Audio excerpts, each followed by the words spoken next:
Du football américain féminin, du flag, du handi-flag et du cheerleading, c'est maintenant dans la Viking TV.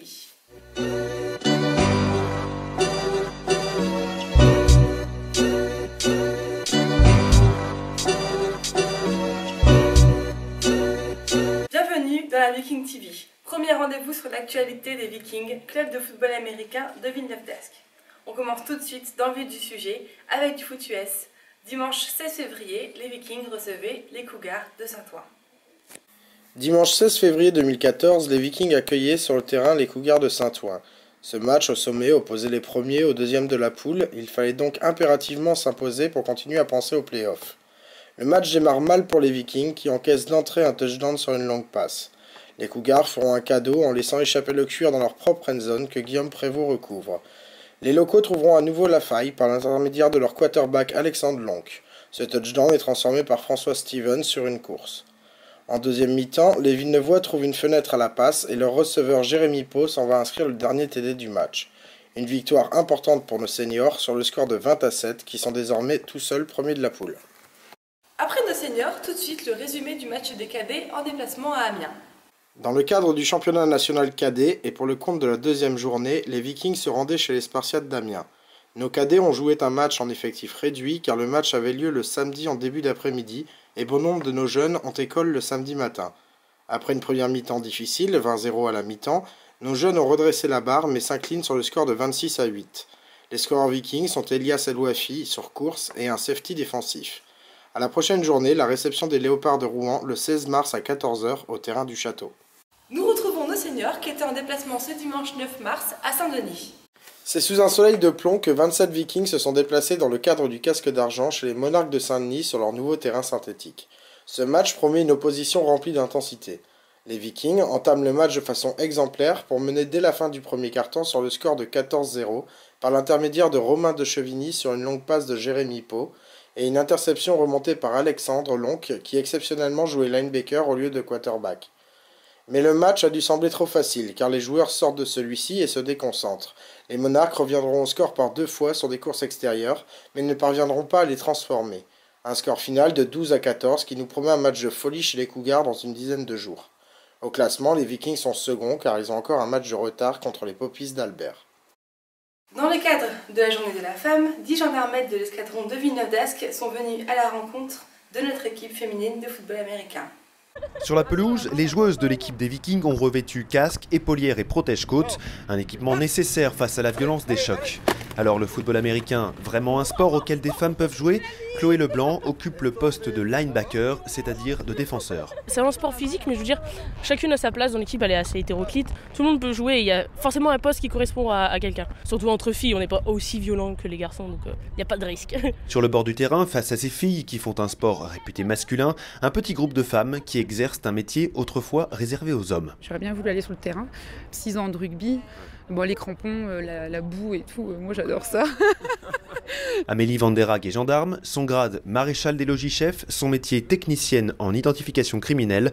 Pour elle, être femme et gendarme n'est pas toujours facile. En gros, si on n'est pas un garçon manqué, on a beaucoup de réflexions et les hommes ils sont encore machos et je pense que pour être femme gendarme, il faut avoir beaucoup d'organisation pour la vie privée et puis pas se laisser faire en fait. Lieutenant de gendarmerie, Marie Lenéon trouve, elle, que ça se passe plutôt bien pour les femmes gendarmes. Moi j'ai vécu 3 ans au sein d'une unité de gendarmerie mobile où il y avait 110 bonhommes, j'étais la seule femme et j'ai jamais eu aucun souci. J'ai réussi à me faire respecter en tant que femme et après en tant qu'officier. Et je pense que la plupart des femmes aujourd'hui qui choisissent de servir en gendarmerie, ce sont forcément des femmes qui ont un caractère fort à la base. Aujourd'hui, moins d'un gendarme sur 5 est une femme. Quant au foot américain, il a fallu attendre l'année dernière pour voir en France le premier match officiel entre deux équipes féminines. Dans le cadre de notre partenariat avec le Centre des Lauriers, tous les jeudis de 14 à 15 h, notre section handi-flag s'entraîne dans la salle de la taillerie à Villeneuve-d'Ascq. Ce qui m'a réellement surpris, c'est que dès le départ, on a vraiment fait un ensemble de certains niveaux, de certaines pathologies et tout ça, et on était persuadé qu'à un certain moment, les niveaux entre guillemets les plus faibles auraient d'eux-mêmes lâché du fait de la difficulté, du fait du travail en équipe et tout ce qui s'ensuit. Et au bout du compte, on s'est rendu compte qu'au contraire, les éléments les plus forts étaient porteurs pour eux. Les meilleurs sont porteurs pour les plus faibles. Quoi. Et ça c'est... et de toutes les activités sportives qu'on peut faire au Laurier, sincèrement, je pense que c'est celle la plus porteuse. Il y a vraiment maintenant un besoin, c'est devenu entre guillemets vital. C'est quelque chose qui... Et ça, sincèrement, on n'attendait pas autant que ça. Et heureux de cette évolution. Après le handi-flag, nous allons voir aujourd'hui ce qui se passe au flag chez les Vikings avec notre invité Alexandre Lonck. Bonjour Alexandre. Bonjour Laurence. Alors explique-nous ce que c'est le flag. Alors le flag football est un dérivé du football américain se pratiquant sans contact et sur des dimensions inférieures. C'est-à-dire que nous pratiquons sur une longueur comme un terrain de basket, se jouant à 5 contre 5. La particularité, c'est que nous mixons les équipes, c'est-à-dire femmes et hommes sur le même terrain. D'accord. Et chez les Vikings, en ce moment, qu'est-ce qui se passe? Alors, les Vikings sont inscrits en championnat régional et national. En régional, nous sommes plutôt bien positionnés. Nous sommes second du championnat derrière les Cobras de Mont-Saint-Varal. En national, nous venons de commencer en fait la première journée du championnat de flag. Nous avons un bilan mitigé, c'est-à-dire de 2 victoires, 2 défaites, derrière les Météores et les Corsaires. Merci. Merci Laurence. Après le flag, tout de suite, nous allons voir nos amis les cheerleaders. C'est parti. Bonjour, je m'appelle Chloé, je suis coach chez les Cheer Vikings. J'ai fait du cheerleading depuis l'ouverture de la section, c'est-à-dire il y a 4 ans. Le cheer est un sport qui vient des États-Unis. Il combine la gym, la danse et les portées. En effet, ça ne se résume pas à agiter que des pompons. Bien au contraire, c'est un sport très physique et très dangereux. Ce sport n'attire malheureusement pas les garçons. La preuve, notre équipe est composée de 13 filles âgées de 15 à 21 ans. Nous sommes actuellement en train de préparer la compétition qui se déroulera le 30 mars en région parisienne. C'est pour cela que nous ne sommes pas très présentes lors des matchs des Vikings. Nous consacrons tout notre temps à cette compétition et nous espérons remporter une bonne place. 1, 2, 3 Vikings! 1, 2, 3 Vikings! 1, 2, 3 victoires! Dans chaque émission, nous verrons un chasseur technique ou un point de règle dans l'une de nos 3 disciplines. Aujourd'hui, au football américain, le kick-off par Thomas Verdier. Le kick-off est un coup de pied arrêté qui se joue après un touchdown ou à l'engagement. Il se tape sur les 30 yards et dont le but est de rendre la balle à l'adversaire le plus loin possible.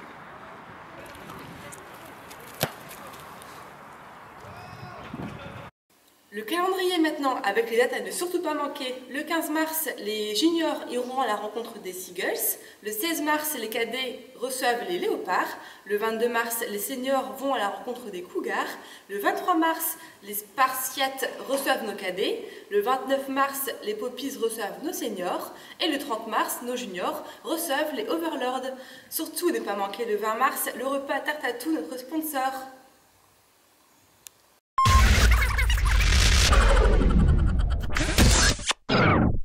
Tac tac! Qui est là? C'est Charles. Charles qui? Charles Black, Diamond! Voilà, c'est fini pour le premier numéro de la Viking TV. Maintenant, on clique sur partager juste en dessous. Et on se retrouve donc un jour pour le numéro 2. Merci à tous!